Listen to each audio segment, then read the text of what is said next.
Les bombardements n'ont pas cessé depuis le début de la guerre. Or, le seul hôpital encore opérationnel d'Omdurman ne désemplit pas. Ici, une femme est sur tous les fronts.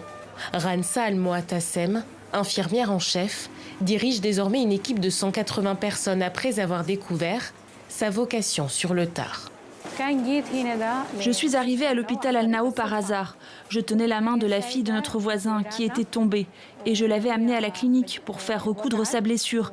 J'ai rencontré le docteur Jamal qui m'a proposé de rejoindre l'hôpital. J'ai accepté l'idée et j'ai commencé à travailler. Dans cet hôpital pour enfants aussi, des femmes en blouse blanche ont choisi de rester auprès de leurs patients en dépit de la guerre. Fatia Abdelmajed est désormais un visage bien connu de cet établissement soudanais de santé. Après 40 ans en libéral, cette pédiatre forme depuis novembre 2023 la relève. Depuis que je suis arrivée à Al-Boulouk, je ne l'ai plus quitté. Même les spécialistes ont été nos élèves et nous les avons formés. J'étais la seule médecin senior. Ces jeunes professionnels travaillaient depuis le début de la guerre, avant même mon arrivée. Ils ont vraiment accompli de grandes choses et je suis devenue comme une mère pour eux, leur offrant conseils et soutien.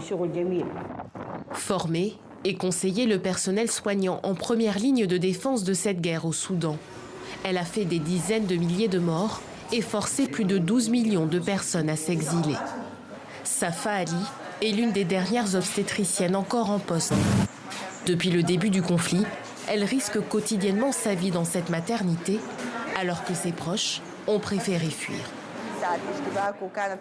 Lorsqu'ils ont pris la décision de partir et que j'ai dû prendre la mienne, j'ai réfléchi toute la nuit.